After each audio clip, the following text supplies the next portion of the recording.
নমস্কার বন্ধুরা, ছাদ বাগানে আপনাদেরকে স্বাগতম। আমি বাপন আর আপনারা দেখছেন গাছ বন্ধু। তো বন্ধুরা, আজকে সেই কুল গাছ নিয়ে আজকে বলবো। তো আমার এই কুল গাছে যে গুটি সেট হয়ে গেছে, তো মোটা মোটা বড় বড় কুল হয়ে গেছে। তো এর আজকে যে আমি খাবার প্রয়োগ করব, তো সম্পূর্ণ আজকে এই ভিডিওর মধ্যে দেখাবো।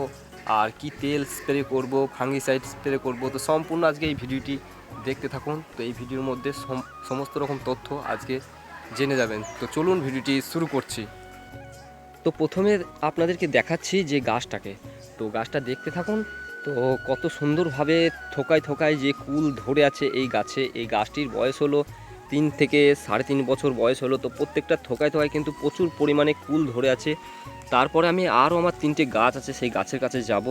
দেখো কত সুন্দর থোকায় থোকায় যে কুল ধরে আছে। তো প্রত্যেকটা গুটি কিন্তু সেট হয়ে গেছে। তো এবারে আমি খাবার প্রয়োগ করে দেবো হালকা, আর ফাঙ্গিসাইড তেল সম্পূর্ণ এই ভিডিওর মধ্যে দেখাবো। কি কি তেল ফাঙ্গিসাইড দেখাচ্ছি আর খাবার দেবো।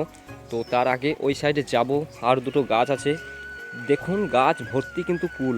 এই কুল বছরে আমাকে 2বার ফলন দেয়। আমি এই সাইডে চলে এসেছি। এই সাইডে কিন্তু সেই টিনের মধ্যে রোপণ করা আছে গাছগুলো। দেখো এই সাইডে কিন্তু থোকায় থোকায় কুল কিন্তু ধরে আছে।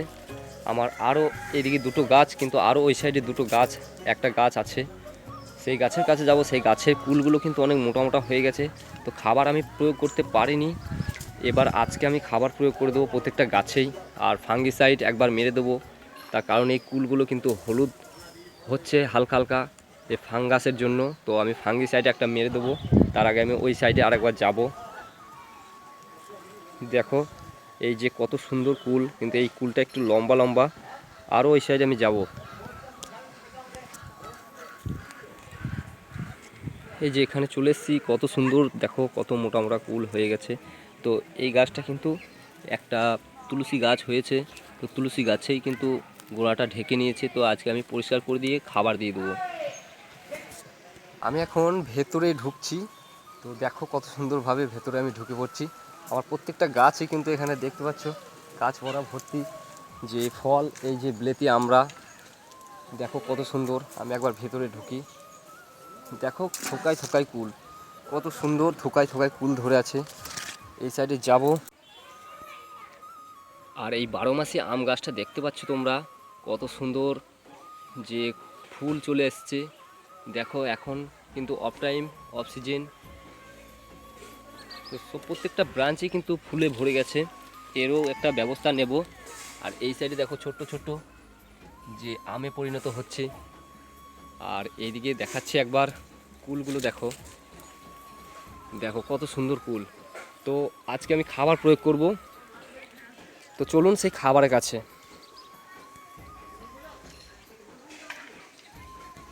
তো আমি এখন সর্ষের খোলের গুঁড়ো আমি এই গোবর সারের ওপরে যে আমি ভালোভাবে দিয়ে দিচ্ছি। তো সম্পূর্ণ সর্ষের খোলের গুঁড়ো আমি দিয়ে দেব। তার আগে আমি পটাশটা যে পরিমাণ মতো নিতে হবে, লাল পটাশ, যে প্রথমে আমি 1/2 চামচ নিয়ে নিলাম। এটা আমি 3বার নিয়ে নেব, 3 চামচ মানে 3বার। তারপরে যে সর্ষে খোলটা দিয়ে আমি ভালোভাবে মিক্স করে নেব।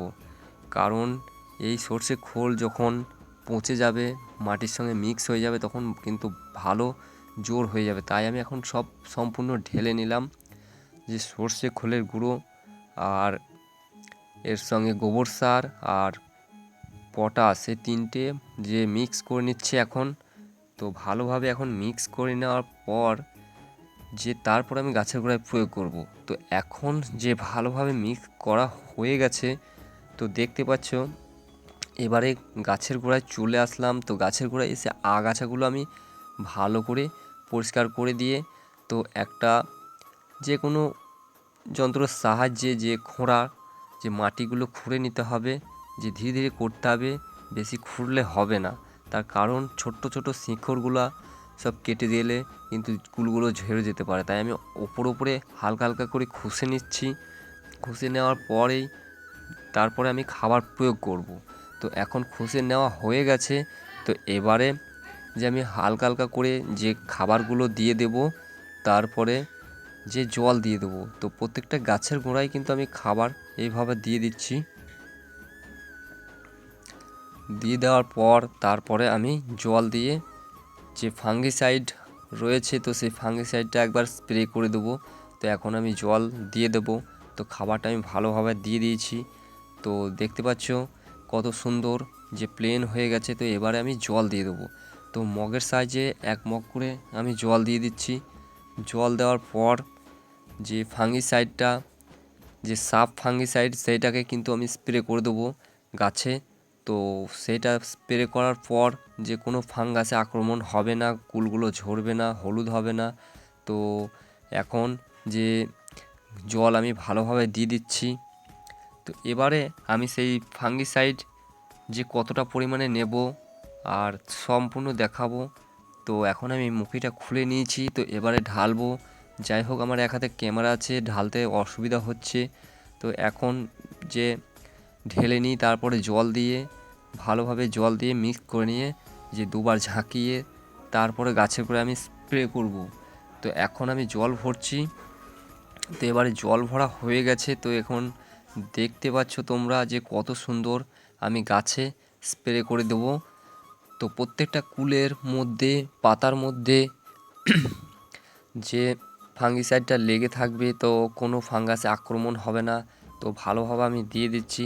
তো প্রত্যেকটা গাছেই আমি এইভাবে খাবার প্রয়োগ করে দিয়েছি, আর এইভাবে প্রত্যেকটা গাছেই আমি স্প্রে করে দিলাম।